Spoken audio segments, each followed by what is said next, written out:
5, 4, 3, 2, 1, set, go! Howdy everyone, welcome to our podcast. I'll be your host, Ty's Tired. Today I'll be joined by Rachel Gen Z. Hello everyone. Lucky Lockie. Hello everyone. Sue Samaya. Hi guys. Today's topic will be standardized testing. Our goal is to tell what it is and what is happening because of it, show other people's opinions on it, and show ways to maybe change or improve it for better quality education. Each of us has brought something to the table. Are we ready? Yeah. Let's go. Alrighty, I'll start you off. Standardized testing, as we know it, is a test where all students are made to answer the same test questions the same way as everyone else. It all started 2,000 years ago in Han, China, where people filled examinations, testing their knowledge of Confucian, philosophy, and poetry for a government job. Then in the US, in the mid-1800s, standardized testing saw a boom, first starting at public schools in Boston. Then the Industrial Revolution came, and the US saw a surge in students behind desks. Still, they needed a way to test a large number of students quickly. It came in the form of standardized tests, which became standard by the end of World War I. In 1926, the Army Alpha, an IQ test, was adopted, which would eventually become the SAT. Then, 1936 saw the IBM 805, the first automatic test scanner, which gave teachers the freedom to make more tests since they didn't have to worry about grading it as much. In 1957, the National Defense Education Act of 1958 gave a big chunk of federal money for the first time into grades K through 12 to find smart kids. This act came after the Soviet Union launched the Sputnik. And now enter President George W. Bush and Barack Obama. The No Child Left Behind, or NCLB Act, was passed with the intent of having every student in the country be proficient in reading and math by 2014.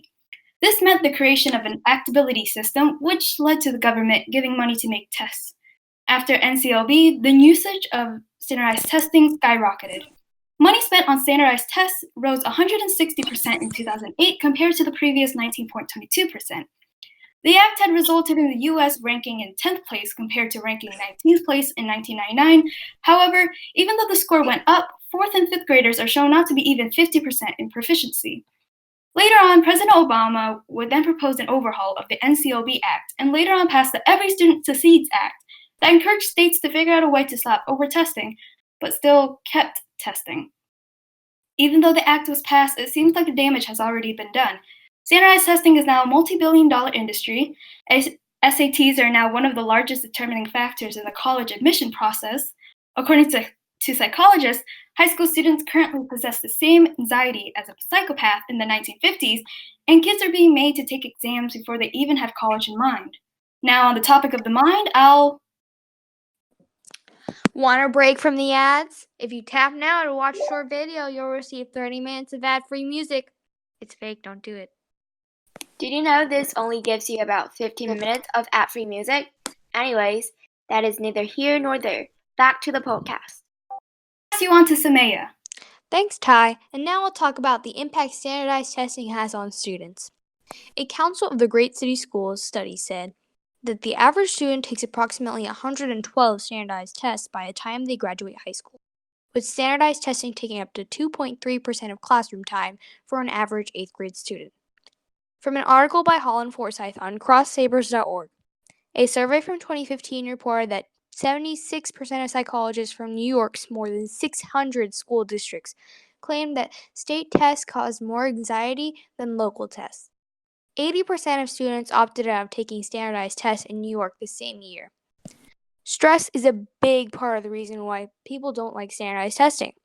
Stress from standardized tests can lead to poorer health and negative feelings towards school and learning. Many students stay up late studying, especially high schoolers, and don't get the required amount of sleep they need to stay healthy and mentally sound. There have been many cases where students would break down into tears or start throwing up during the exams. This next bit is from Christina Simpson from Harvard Graduate School of Education. Students begin to question their abilities and self-esteem when they see others as controlling the administration and consequences of the tests they are mandated to take.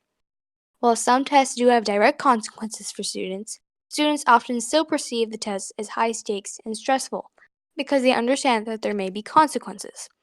Now, this makes testing even more stressful because then students are worried about what might happen if they fail or get a lower score than what they wanted.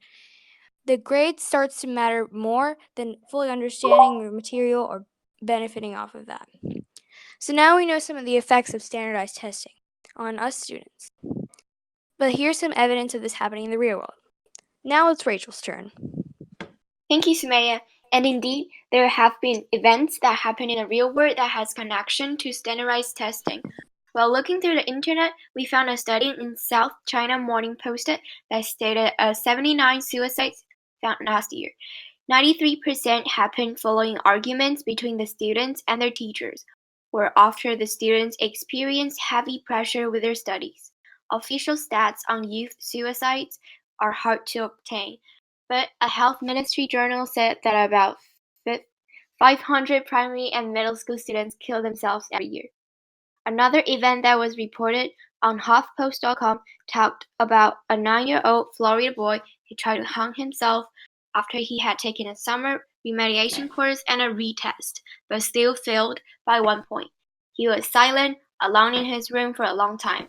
His mother became apprehensive and found her son hung using a belt. She saved him physically, but mentally he was gone. The boy had to repeat the 3rd grade, but is haunted by what had happened, as is his mother.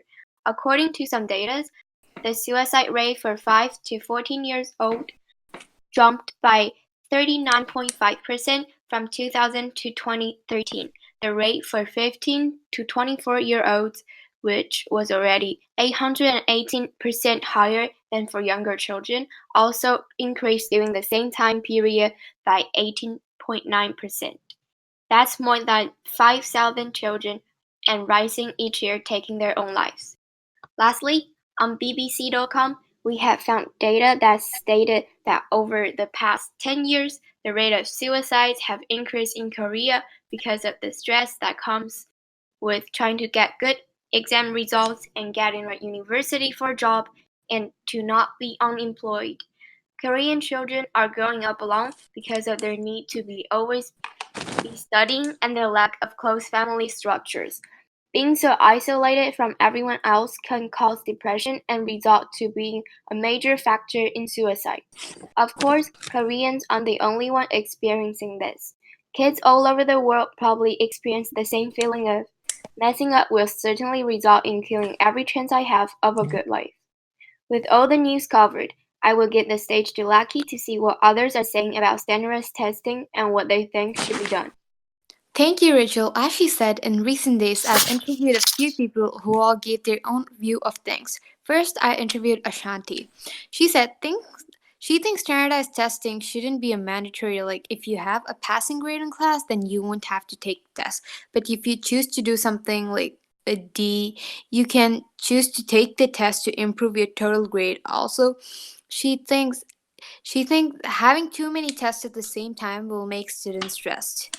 Kendall thinks that standardized testing are not good. She explains how you never know what's going on in other person's life, and you can't judge a person's knowledge with tests. One of the examples she said was the person might have a bad problems the night before exam, so he or she might be stressed and do bad grades on the test. Miss Mary West thinks standardized testing is bad because it has little accommodation and doesn't improve students' ability by understanding the subject, along with the fact that it's bad for testers' mental and physical health. If she were to change it, she would have to have a free discussion that involves major parts of the course so they can be evaluated on their understanding and abilities along with how they participate in the solving the problem with a group of people in the same skill level. She also explains how it should be a test grade instead of a final grade. Alrighty. Now, after hearing everybody else's opinions, what do you guys think? I think that standardized testings are bad. Like, it just causes you more stress. But, like, instead of having standardized testings, you could give students, like, projects and group work, which will make them collaborate with each other instead of stressing out of their own work, but they could still have some stress. But the stress is reduced, like, you know.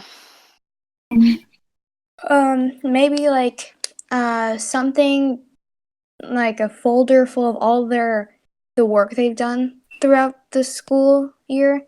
full of all those projects and things, so you can see if they actually like understood, maybe like a discussion, see what they've learned. And if standardized testing, there may be some benefits, but that should be optional, just like Tanusri said. Rachel, what do you think? Well, standardized testing should be optional because for some subject it does help to improve the abilities of a student. For example, like math. Because students are stressed before test. They will review for a longer period of time and practice more because they're stressed. The more you practice in math, the better you are. So by practicing a lot before test, it will help to improve the abilities for a student. Also, they kind of evaluate peeps. So like by studying hard and practicing a lot before test, they feel rewarded with their good grades. That's what I think. What about you, Ty? Okay, so this is going to be kind of long, but I think that standardized testing is kind of useful in how it shows where you're at and what you need help in, like kind of what Rachel said. But it shouldn't be used to determine a kid's worth. Like nowadays, if you have a bad test grade for a standardized test, you're not going to be accepted into college, and then you'll be unemployed, and then you'll probably die from not having enough to feed yourself or something. But I think it could be changed into a test where it shows you where you are and what you need help in instead of penalizing you. So in order to do that, teachers could have the kids take the test and then give the results back after the teachers write in what they did wrong and explain to them what they did wrong. And so after that, the kids will know what they did wrong, and then they could take the test again, now knowing how to improve. And then knowing that they have a second chance, they won't feel so stressed, and they could do better in their tests without all of the pressure on them. And and colleges should totally do the portfolio idea like Mr. Robbins suggested, so that it explains who the kid is and what they're good at, instead of just having a test with absolutely no creativity or skills outside of a predetermined number of questions.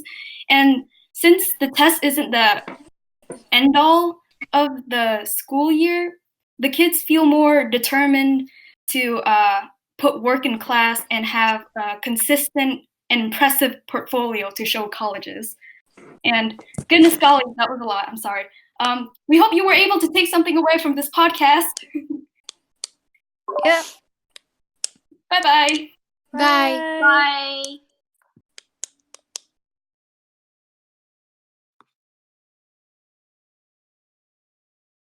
Is it done?